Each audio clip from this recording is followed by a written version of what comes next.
Hello students of class 11. Welcome to the online tutorial classes for Vidya Bhavan High Secondary School. This video is for class 11 nutrition. The chapter that I will continue today is the carbohydrate, and this video is part 8. In the previous video we learned about the different kind of the carbohydrates like oligosaccharides, polysaccharides. We ended with the polysaccharides. In this class we'll start with the resistant starch. So it is a part of the starch. So let's see what is it. Now we are going to learn about the resistant starch. So the resistant starch is defined as the starch and starch degradation product that escape digestion in the small intestine and is fermented by the microflora in the large intestine. So it is a very important part of the diet. It is a special part of the starch that you can say. So the resistant starch can be enzymatic hydrolysis in the small intestine and passes to the colon, where it is fermented by colonic microflora, which result in the formation of short chain fatty acids. It includes starch and products of starch degradation not absorbed in the small intestine of healthy individuals. So now we are going to learn about the classifications of the resistant starch. So you can see there are 4 types of the resistant starch, that is resistant starch 1, 2, 3 and 4.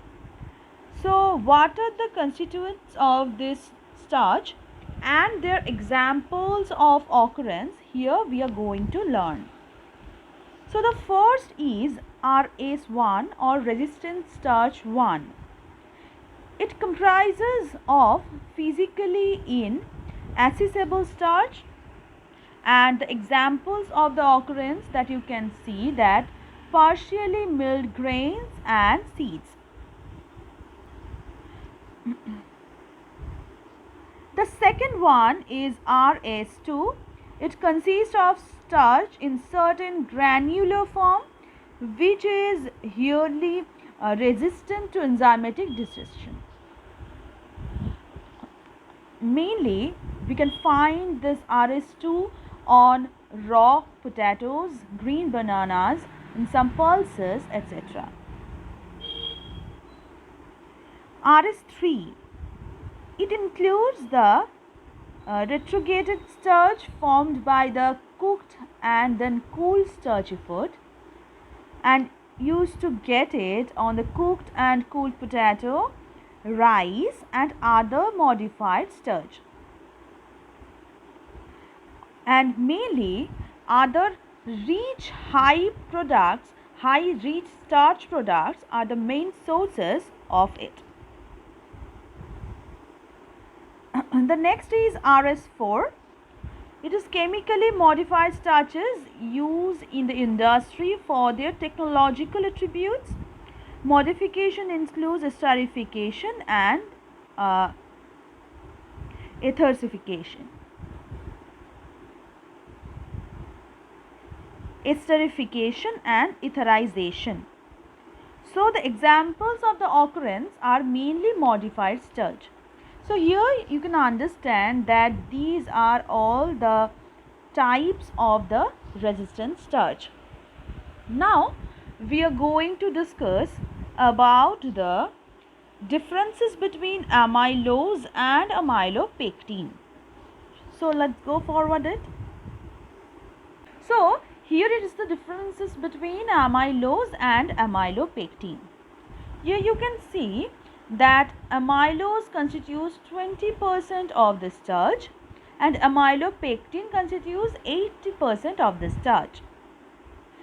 And amylose, it is a straight chain polymer of D-glucose unit or linear form you can see here. And the amylopectin is the branched chain polymer of D-glucose units. Next, the bonding involved like 1,4-glycosidic linkage in the amylose, and for the amylopectin these are 1,6 and 1,4, both linkages are present. The next, the iodine amylose stain blue, with the iodine amylopectin stains reddish brown. Next, amylose is more soluble in water and amylopectin is less soluble in butter. It is a difference that you can see, that by this the amylose and amylopectin we can understand very easily. Next, soluble in hot water without swelling, and amylopectin is soluble in hot water with swelling. So these are the basic differences between amylose and amylopectin. Then the dextrins are degradation products of the starch, and the glycogens are also. So let's see the rough structure of them. This is the structure of the starch or glycogen or dextrin, you can say. Mainly dextrins are degradation products of starch in which the polymers have been broken down to smaller units by partial hydrolysis. Dextrins are larger molecule than a sucrose or glucose usually. And the glycogen is usually the animal starch, and it is stored in the form of the carbohydrate present in animals mainly, and it is a polymer of glucose. It is mainly synthesized by the human liver and stored in the liver and the muscles as well. It is a highly branched polymer of glucose containing both 1,4-glycosidic linkage and 1,6-glycosidic linkage. These two linkages are here that you can see. And some other polysaccharides are also present in the nature, is known as the non-starch polysaccharides. This group includes those polymers, and this starch are insoluble in ethanol also. They can be cellulose and non-cellulose polymers. The latter group consists of the polysaccharides made by arabinose, xylose, mannose and other starch groups.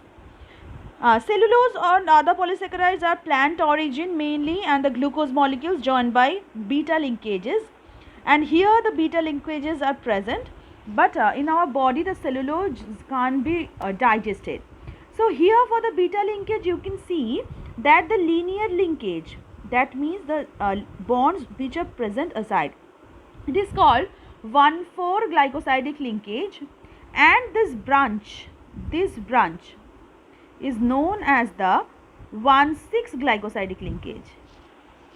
Okay, so these two kind of the bonds can be present to link the glucose units one after another, and one more is also present somewhere. It is 1, 2, but it can usually seen in the disaccharide bonds. But for the polysaccharide linkages, mainly 1,4 and 1,6-glycosidic linkage mainly can be seen. I'm completing this video with the knowledge of resistant starch as well as the differences between amylose and amylopectin and the 1,4 and 1,6-glycosidic linkage.